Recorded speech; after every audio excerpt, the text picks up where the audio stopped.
Assalamualaikum warahmatullahi wabarakatuh. Perkenalkan, kami dari kelompok 8 kelas RC Basis Data ingin mempresentasikan hasil tugas besar kami. Kelompok 8 yang beranggotakan dengan saya sendiri, Alia Marananta dengan NIM 123450075, Dava Hadiana Pista dengan NIM 123450025, Dona Maya Puspita dengan NIM 123450028, dan Gracia Yohan Yudika Nababan dengan NIM 123450120. Pada video ini, kami akan menjelaskan perancangan Sistem Akademik Sederhana atau SIAKAD yang terdiri dari penjelasan kasus, perancangan database, dan implementasi materi.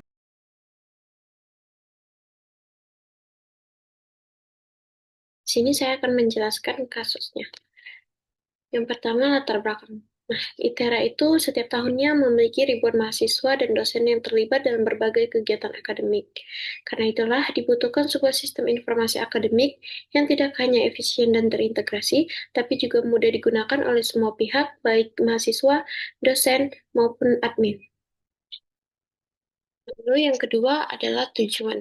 Sistem informasi akademik sederhana atau SIAKAD yang akan dirancang ini bertujuan untuk menyimpan data mahasiswa, dosen, mata kuliah, dan nilai secara terstruktur, lalu mempermudah pengelolaan KRS, jadwal kuliah, dan rekap nilai, dan yang terakhir adalah menyediakan informasi akademik dengan cepat dan akurat bagi mahasiswa, dosen, dan admin.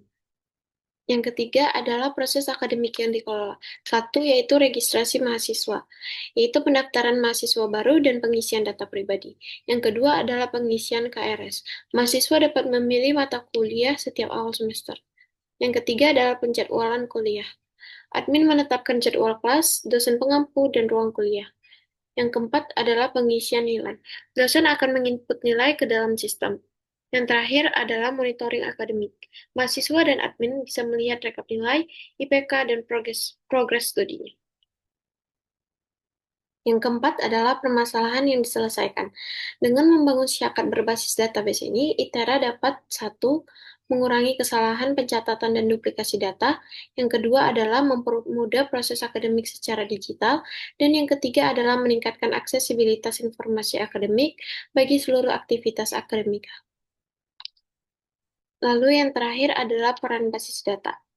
Sistem ini tidak akan berjalan tanpa dukungan basis data karena satu, semua data harus tersimpan dalam bentuk relasional yang dapat diakses dengan efisien.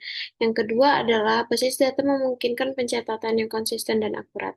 Yang ketiga adalah dengan menggunakan query SQL, kita bisa mengambil informasi penting seperti siapa saja mahasiswa yang mengambil mata kuliah tertentu, lalu rata-rata nilai per mata kuliah, ataupun rekap IPK mahasiswa.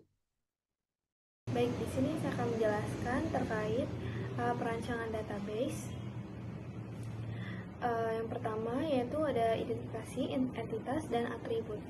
Oke, entitas ada mahasiswa, atribut utamanya ada NIM sebagai primary key, nama, prodi, dan angkatan. Lalu ada entitas dosen, atribut utamanya adalah NIDN, itu sebagai primary key, dan nama, jabatan, dan akademik. Lalu ada entitas mata kuliah, atribut utamanya kode MK sebagai primary key dan nama MK, lalu SKS.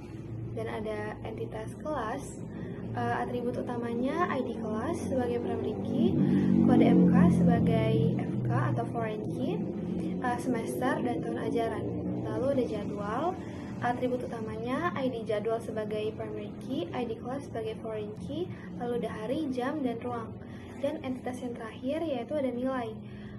Atribut utamanya adalah ID nilai sebagai primary key dan NIM sebagai foreign key, lalu ID kelas sebagai foreign key juga, dan nilai. Selanjutnya saya akan membahas tentang hubungan antara entitas atau relasi.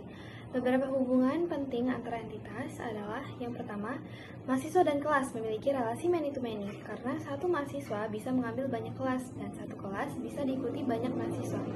Ini direpresentasikan dengan tabel nilai. Yang kedua, satu dosen bisa mengajar banyak kelas, one to many. Lalu yang ketiga, satu mata kuliah bisa memiliki banyak kelas. Dan yang keempat, setiap kelas memiliki satu jadwal. Tahapan selanjutnya adalah membuat diagram IR atau Entity Relationship Diagram. Jadi kita akan memasukkan entitas, atribut, dan juga relasi yang sudah dibentuk tadi ke dalam bentuk diagram agar lebih terlihat hubungan antar entitasnya. Di mana untuk setiap entitas kita akan masukkan dalam bentuk persegi panjang. Jadi persegi panjang di sini merupakan entitasnya. Lalu untuk atribut-atribut entitas itu dalam bentuk elips seperti ini. Berarti elips-elips ini merupakan atribut dari entitas mahasiswa. Ini adalah atribut dari entitas mata kuliah, seperti itu. Lalu, yang terakhir adalah relasinya, yaitu relasi memiliki, mengajar, mengambil, itu dalam bentuk belah ketupat. Lalu ada juga simbol-simbol seperti one to many, one to one, itu yang menandakan hubungan antar entitasnya. Kita mulai dari mahasiswa ke kelas. Mahasiswa ke kelas itu zero to many. Itu artinya adalah mahasiswa bisa mengambil 0 atau lebih kelas. Lalu kelas ke mahasiswa itu adalah one to many, yang artinya setiap kelas itu diambil oleh minimal satu mahasiswa.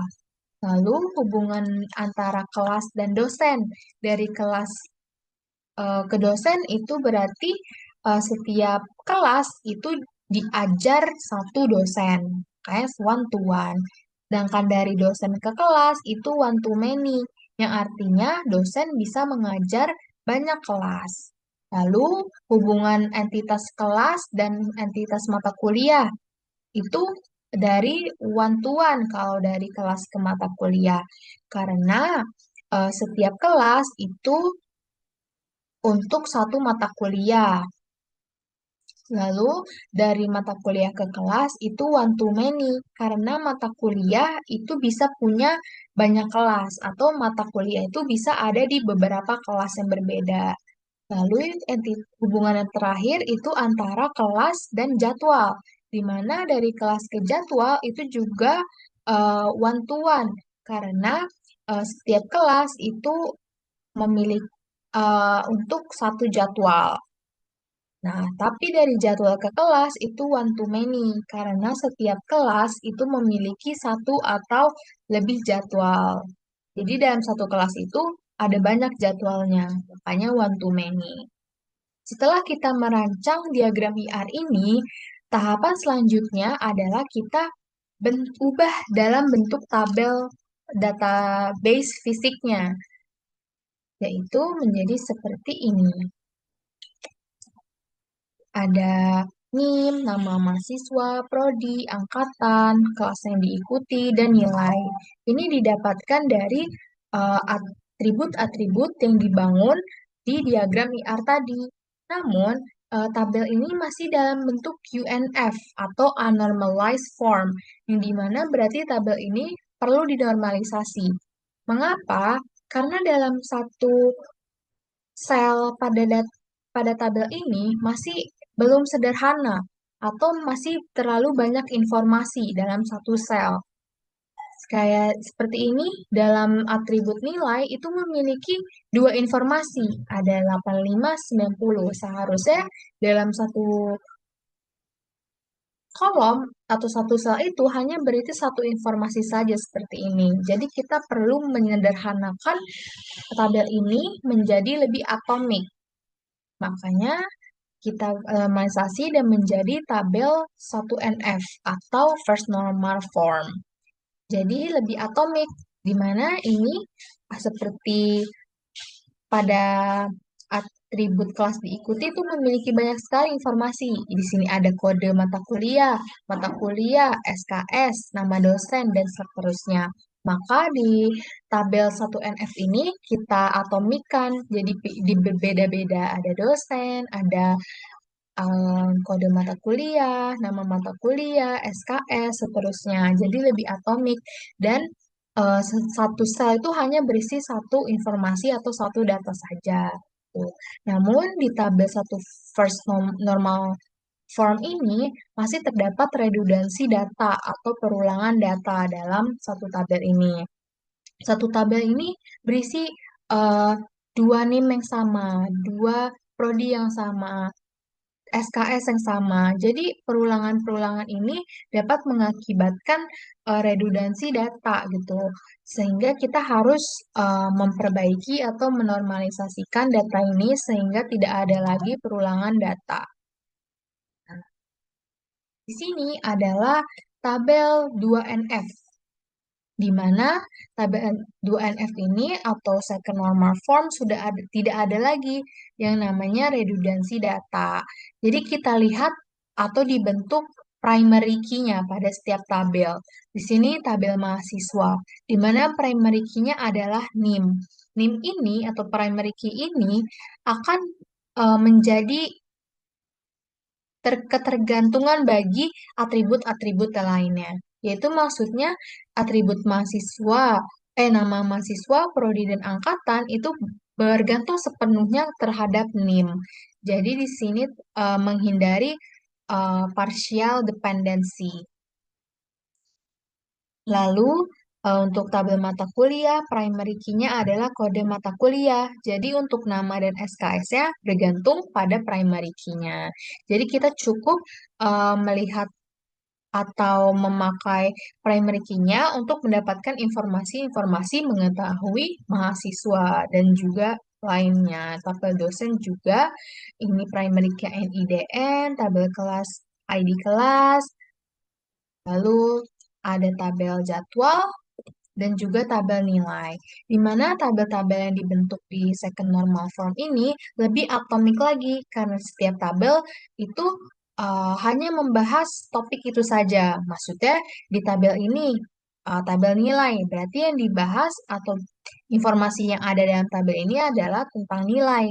Tabel di sini berarti tentang jadwal, ini tentang mahasiswa, dosen, kelas, mata kuliah. Jadi lebih atomik dan lebih jelas lagi.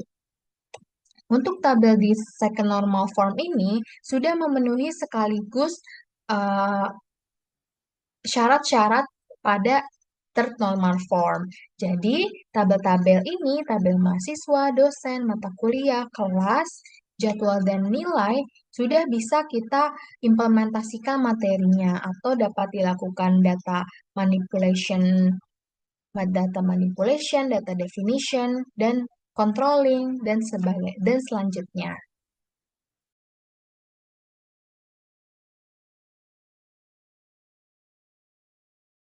Baik, selanjutnya saya akan membahas tentang DDL atau Data Definition Language. Pertama, kita membuat sebuah database baru dengan nama SIAKAT. Perintah create database akan memberitahu sistem manajemen basis data untuk menyediakan ruang penyimpanan serta skema untuk data yang akan kita simpan nanti. Setelah itu, kita harus mengaktifkan atau memilih database yang akan digunakan dengan use SIAKAT. Ini seperti kita membuka folder kerja tempat semua tabel dan data kita akan diletakkan. Lalu kita membuat tabel mahasiswa. Tabel mahasiswa menyimpan data utama mahasiswa. Setiap mahasiswa NIM mahasiswa yang dijadikan tempat unik. Lalu mahasiswa, program studi atau teknik. Lalu ada angkanya disimpan dengan tipe data year. Tipe data char 10 dipilih untuk NIM karena panjangnya tetap, sedangkan kalau varchar itu fleksibel. Lalu kita membuat tabel dosen dan mata kuliah. Mirip dengan mahasiswa, kita menyimpan data dosen dan mata kuliah. NIDN adalah identitas dosen sebagai primary key-nya, dan mata kuliah memiliki kode MK, nama, dan SKS. Tipe integer digunakan untuk SKS karena sifatnya numerik bulat. Lalu kita membuat tabel kelas. Tabel kelas adalah entitas penghubung antara dosen, mata kuliah, dan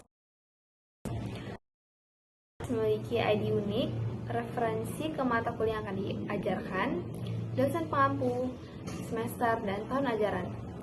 Kita menggunakan foreign key untuk memastikan bahwa kode MK dan NIDN mengacu ke data yang valid di tabel lain. Ini menjaga integritas referensial. Lalu, kita meng-create tabel jadwal dan nilai. Jadwal mencatat kapan kelas diadakan. Setiap jadwal terhubung ke satu ID kelas. Atributnya meliputi hari, Senin, Selasa, dan seterusnya. Lalu ada jam, menggunakan tipe data time yang menyimpan waktu, dan ada ruang, nama ruangan seperti GKBB 101. Lalu yang terakhir kita membuat tabel nilai. Tabel nilai adalah jantung dari sistem akademik karena menghubungkan mahasiswa dengan kelas yang mereka ambil, sekaligus mencatat nilai akhir mereka. Nilai disimpan dalam format desimal 5,2 agar bisa merepresentasikan angka seperti 88,50 atau 76,00 dengan dua angka di belakang koma. Seperti itu. Ya, baiklah. Di sini saya akan menjelaskan terkait dari si DML. DML atau Data Manipulation Language itu adalah bagaimana si query ini bisa memanipulasi si data yang ada di si table. Seperti memanipulasi itu sendiri adalah kita menambahkan isi di dalam table yang struktur yang sudah kita bikin. Kita bisa juga menghapus dari si data yang kita bikin itu secara permanen. Terus kita juga dapat memanipulasi hal lain seperti kita mau menukar nilainya, mau mengubah nilainya seperti itu. Nah, baik, lanjut ke penerapannya langsung. Nah, untuk data manipulation language di sini tuh kami itu menerapkan adalah untuk menambahkan data ke si struktur table yang sudah kita bikin. Nah, di sini itu untuk query-nya sendiri adalah insert into mahasiswa values. Nah, insert into itu digunakan untuk query untuk memasukkan atau menambahkan ke dalam si table mahasiswa dengan values-nya itu dengan nilainya itu yang sudah kita tata ini. Nah, untuk nilai ini sudah berurutan sesuai dengan struktur table kita. Nah, seperti ini. Lanjut, ini adalah outputnya. Oke, lanjut. Untuk kedua, yang tadi itu adalah untuk kita memasukkan nilai data mahasiswa.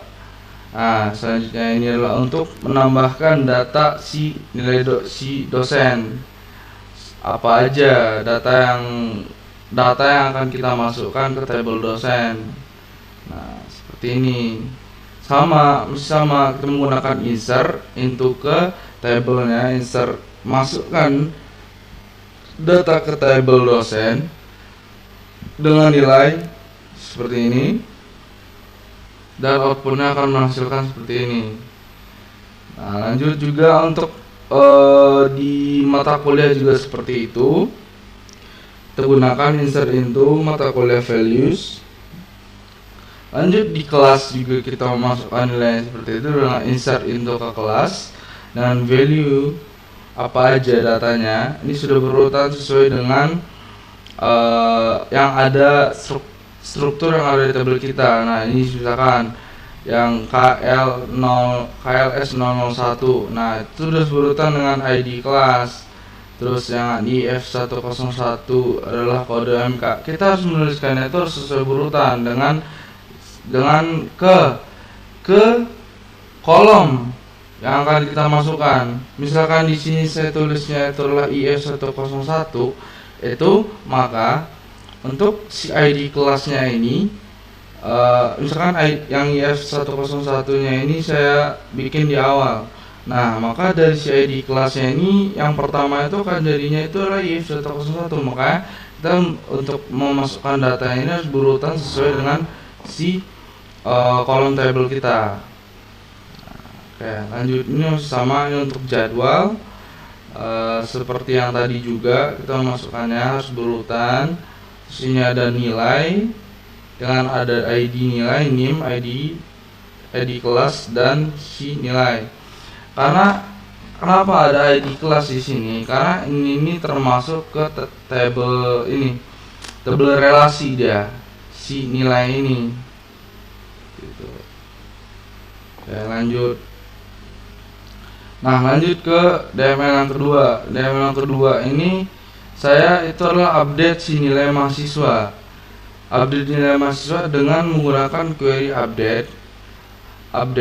Lalu kita ke target kita itu adalah nilai, karena kita akan mengubahnya itu adalah si nilainya, si nilai yang ada di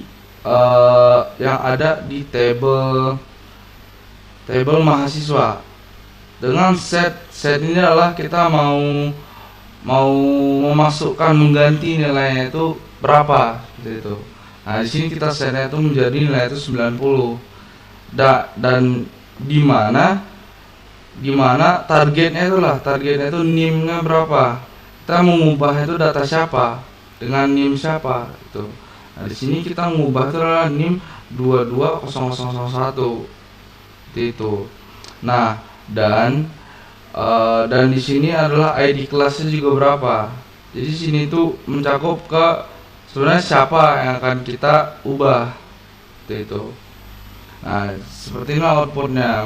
Jadi nilainya akan berubah menjadi 90-90 untuk si NIM yang 22001 dengan ID kelas KLS 001 seperti itu. Nah, lanjut. Itu yang kedua, penerapannya untuk melihat nilai si mahasiswa yang di atas rata-rata, atau kita mengurut yang di atas rata-rata. Nah, di sini untuk kodenya sendiri adalah select ini select M titik ini. M ini sebenarnya untuk alias itu adalah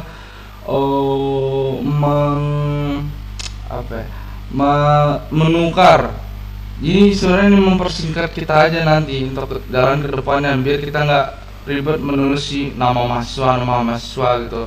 Jadi dikasih kode permisalan gitu. Nah, jadi select M permisalannya itu dari si mahasiswa, dari S nama mahasiswa, dan si N untuk si nilai gitu. Nah, jadi dari tabel mahasiswa, from tabel mahasiswa M nama mahasiswa, join itu masuk ke si nilai N dengan N dengan mahasiswa, NIM-nya itu sama dengan nilai titik NIM gitu. Nah, di mana untuk si nilainya itu besar itu tuh maksudnya itu adalah besar dari si average yang akan kita masukkan. Ini adalah lebih ke algoritma atau apa ya namanya, lebih ke algoritma. Jadi di sini setelah kita akan select ini apa aja yang dibutuhin untuk melihat si rata-rata. Jadi ini dari tabel mahasiswa, lalu kita masukkan ke si nilai dan NIM. Ini targetnya mau kemana, terus di mana nilainya kita akan mencarinya itu adalah nilai di atas rata-rata, maka nilai yang besar dari si average. Select average ini adalah select untuk si rata-rata. Jadi rata-rata dari si nilai ini berapa dari kolom nilai seperti itu. Nah, maka menghasilkan output seperti ini untuk si kita ingin mencari mahasiswa dengan nilai di atas rata-rata seperti itu. Mungkin sekian untuk penerapan dari si DML dari si ACAD ini. Dilanjutkan oleh teman saya untuk si eksplorasi data dan analisisnya.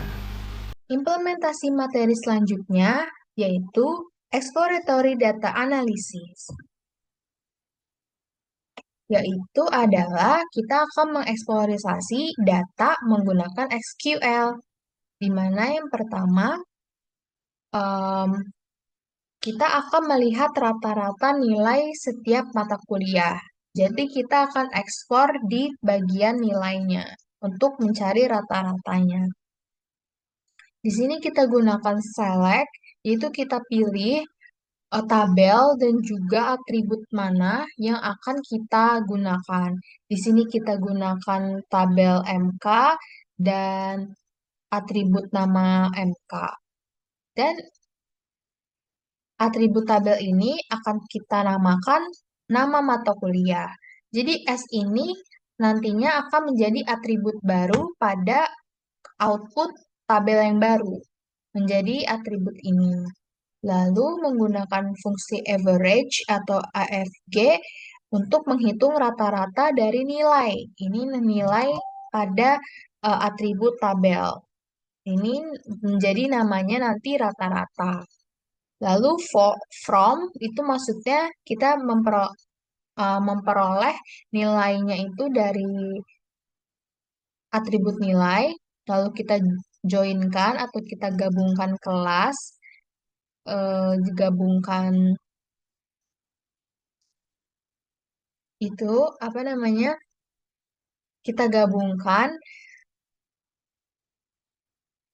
lalu kita join atau gabungkan tabel kelas ID-nya ke dalam ID kelas, lalu join juga mata kuliahnya menjadi kode mata kuliah. Dan kita akan mengelompokkannya berdasarkan nama mata kuliah. Maka keluarannya akan seperti ini. Nama mata kuliah seperti ini yang sudah kita S-kan, mata kuliah dan juga rata-ratanya. Nilai rata-rata ini diperoleh tadi dari nilai berdasarkan kelas dan juga mata kuliah yang sudah dijoinkan. Seperti itu, query untuk melihat rata-rata nilai dari setiap mata kuliah. Jadi, untuk mengelompokkannya, kita gunakan query group by. Dia akan mengelompokkannya berdasarkan nama mata kuliah, berdasarkan algoritma, basis data, dan juga struktur data, seperti itu. Eksploratory selanjutnya adalah kita akan melihat jumlah mahasiswa per prodi. Pertama kita pilih dulu atau select tabel yang akan kita gunakan, yaitu prodi. Lalu kita gunakan count di sini, count bintang, berarti dia akan menghitung satu baris, gitu. Akan menghitung satu baris pada tabel. Dan S jumlah. S juga sama fungsinya untuk menamakan atribut barunya nanti. Jadi fungsi ini akan dinamakan sebagai jumlah pada tabel yang baru atau outputan yang baru. From mahasiswa berarti kita ambilnya dari tabel mahasiswa dan kita akan mengelompokkannya berdasarkan prodi pakai group by. Maka keluarannya adalah prodi dan jumlah. Ini jumlah adalah hasil dari count bintang yang dikelompokkan berdasarkan prodi. Jadi dia akan menghitung pada prodi informatika itu mahasiswanya ada berapa? Ada 2 baris, maka dia keluaran di jumlahnya 2. Sistem informasi juga ada 2. Seperti itu query untuk materi exploratory data. Yang kelima adalah pemrograman database dan DCL, atau Data Control Language. Pada bagian ini kita menggunakan perintah DCL atau Data Control Language untuk mengelola hak akses pengguna ke dalam sistem database. Pertama, kita membuat akun dengan perintah create user dosen at localhost identified by password 123. Perintah ini akan membuat user bernama dosen yang hanya bisa login dari komputer lokal dengan password 123. Selanjutnya, kita memberikan hak akses menggunakan perintah grant select insert on nilai to dosen at localhost. Artinya, user dosen diberikan izin untuk membaca dan menambahkan data ke tabel nilai. Ini penting supaya dosen bisa menginput nilai mahasiswa ke dalam sistem. Dan kemudian kita juga membuat user mahasiswa dengan hak akses terbatas atau read-only menggunakan perintah create user mahasiswa at localhost identified by 1234. Ini membuat user mahasiswa dengan password 1234. Lalu kita batasi hak aksesnya hanya bisa melihat data yaitu dengan perintah grant select on mahasiswa to mahasiswa at localhost. Artinya mahasiswa hanya bisa membaca data dari tabel mahasiswa dan tidak bisa mengubah apapun.